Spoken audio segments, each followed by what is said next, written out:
Existe um conto ou uma parábola asiática que conta a história de um fazendeiro que tinha um cavalo. Basicamente, esse fazendeiro tinha um cavalo onde ele gostava muito, cuidava muito desse cavalo, mas certo dia, por algum descuido ou algum acontecimento, esse cavalo fugiu e ele ficou sem o cavalo. Foi aí que seus vizinhos vieram ao encontro dele e falaram: Cara, a gente se sente muito, velho, isso é uma verdadeira pena, é uma tristeza que teu cavalo tenha fugido.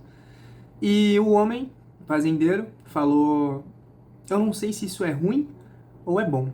O tempo vai dizer. Passou alguns dias e de repente o cavalo do fazendeiro voltou ao seu lar.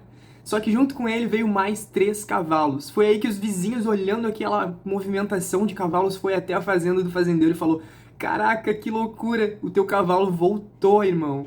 E ainda trouxe mais 3 cavalos. Olha só que demais. Mas o fazendeiro novamente falou: Eu não sei se isso é bom ou é ruim. O tempo vai dizer. Ocorre que no outro dia, o filho do fazendeiro estava tentando adestrar, domar um dos cavalos silvestres, porém um deles era muito agressivo. E o filho do fazendeiro, que estava montado no cavalo, acabou caindo e sendo arremessado. E com isso ele fraturou a sua perna. E foi aí que os vizinhos novamente foram ao encontro do fazendeiro e falaram: Meu Deus, que terrível, né? Foi por culpa desses cavalos que vieram junto que o teu filho quebrou a perna. Isso foi muito ruim, na verdade. Mas aí o fazendeiro novamente disse: Eu não sei se isso é bom ou se isso é ruim. O tempo vai dizer.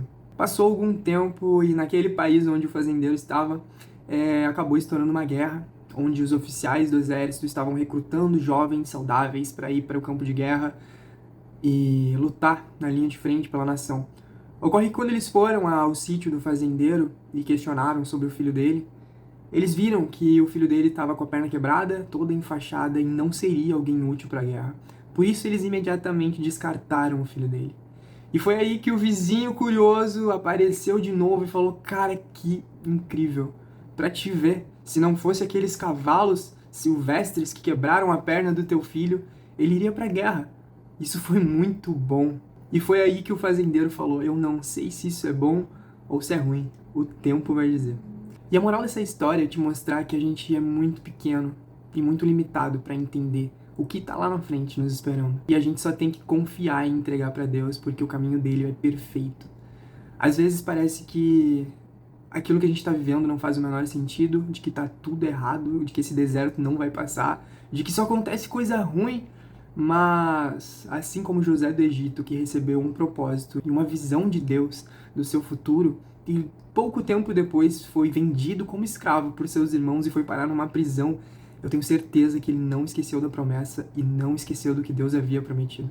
Mas a verdade é que ele precisou viver aquele deserto para chegar onde ele precisava chegar. Então existem coisas na nossa vida que a gente simplesmente não entende porque a gente está passando, a gente não compreende por que tanta batalha, por que isso está acontecendo comigo, mas às vezes é só Deus te preparando para te levar onde Ele quer te levar. E você só tem que confiar. Porque lá na frente a gente olha para trás e fala: Meu Deus, obrigado. Eu tinha que passar por isso, porque senão eu não ia chegar aqui. Quanta coisa na sua vida talvez você tenha passado já e você olha para trás e fala: Meu Deus, tudo isso precisou acontecer para eu chegar até aqui. Agora eu vou te dar um outro exemplo, algo que aconteceu comigo. Eu tava prestes a me casar, meu casamento estava marcado para o dia 17 de maio de 2024 e a gente já tava com a casa alugada, contrato assinado, tudo certo, depois de uma busca incansável para achar um lugar para morar e que não foi fácil. Meu Deus, a gente visitou tantos lugares e a gente nunca gostava, sempre tinha alguma coisa que não dava certo, não era legal, o lugar não era bom, enfim. Até que a gente encontrou um lugar que parecia ser muito bom, que era muito perto do meu trabalho, perto do trabalho da Lê também, eu poderia até ir a pé para o trabalho. E parecia ser perfeito, um lugar ótimo, tudo perfeito, num preço ok, e só não tinha garagem, né? Então a gente teria que ainda procurar uma garagem por fora, né, pra botar o uninho, mas parecia ser ótimo, perfeito, perfeito, perto de tudo que a gente tinha visto, meu Deus. Então, tava tudo certo pra minha mudança, né? Eu moro em Pelotas, eu ia me casar em Porto Alegre, ia morar em Porto Alegre, e a minha mudança seria no dia 1º de maio. Ocorre que uns 3 dias antes, o proprietário simplesmente entrou em contato comigo e com a Letícia falando que ele precisava vender a casa urgentemente e ia ter que cancelar o nosso aluguel. E aí eu tentei conversar com ele, entender o que estava acontecendo, porque a gente tinha um contrato, estava assinado, a gente precisa começar essa locação, não tem como ele vender. Tá tudo certo, eu ia me mudar daqui a 2 dias, eu já estava com frete alugado, com as coisas sendo encaixotadas, mas não tinha o que fazer, ele ia vender essa casa. E aí eu fiz um documento cobrando o valor da multa, né, desse imóvel, e ele pagou, né, o valor da multa, ajudou, assim, no casamento, porque a gente realmente estava precisando de dinheiro. Porém, gente, foi um sentimento de perdemos tudo. Às vésperas do nosso casamento, faltando tipo 2 semanas, ou era uma semana pro civil e 2 semanas pra festa. E a gente tinha perdido a nossa casa. Depois de uns 2 meses procurando, olhando todo dia a casa, indo visitar na medida do possível a Letícia, indo visitar de Uber os pais dela, eu indo quando conseguia, olhando as casas pelo WhatsApp, e aí a gente perdeu tudo. A Letícia ficou bem sem chão, eu também fiquei bem triste, porque tava tudo certo, gente. Tava tudo certo. E a gente ia ter que começar tudo de novo. Toda a busca de novo, faltando 2 semanas pro casamento. Mas aí os dias foram passando, chegou no dia que seria o dia da minha mudança, né? 1º de maio, e começou a chover muito em Porto Alegre, né? Começou a chover, vários dias chovendo, e, gente, como muitos devem saber, no ano de 2024, em maio de 24, foi uma das piores enchentes que aconteceu aqui no estado do Rio Grande do Sul. Diversos lugares ficaram embaixo da água. Foi uma tragédia muito grande. E um dos lugares afetados pela enchente era onde a gente ia alugar esse imóvel. E aí a gente teve que transferir o nosso casamento, teve que mudar tudo que estava certo com o fornecedor, enfim, aluguéis, tudo teve que ser transferido para outro dia, casamento no civil. E aí nesse tempo a gente foi procurando casa, foi passando o tempo, as coisas foram voltando ao normal aos poucos. O nosso casamento estava marcado já para julho e no civil em junho. E foi aí que a gente achou uma outra casa que parecia ser muito boa, já num lugar bem longe da onde era a primeira, uma casa com garagem, pelo mesmo preço praticamente que a gente ia pagar na outra, mas um apartamento muito melhor do que o outro. Muito melhor. E aí eu lembro que o valor estava um pouquinho acima e a gente pediu um desconto ainda pro proprietário e ele nos deu esse desconto de aluguel. Então a gente já foi lá, já firmou o contrato. E aí passou o tempo, a gente se mudou, veio pra cá, pra esse apartamento. E a gente olha pra trás hoje e fala, meu Deus, obrigado por tudo. Porque tu nos livrou do que estava pra acontecer, porque tu nos preparou uma casa muito melhor do que a gente tinha. E o melhor, gente, essa casa aqui ainda, o proprietário, ele não mora no Brasil, ele não é brasileiro, né? E eu acho que ele não tem muita noção de preço, assim. Porque casas no mesmo apartamento, no mesmo condomínio onde a gente tá morando, custam pelo menos R$ 1.000 a mais o aluguel do que a gente tá pagando hoje.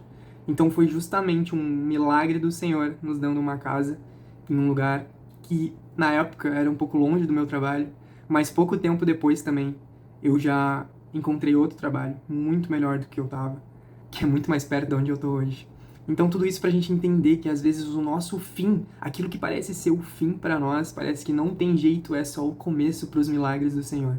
É só o começo para aquilo que Deus está fazendo na tua vida. E agora eu tô aqui, claro, nesse apartamento, que é muito bom, mas esse apartamento também tá à venda, né?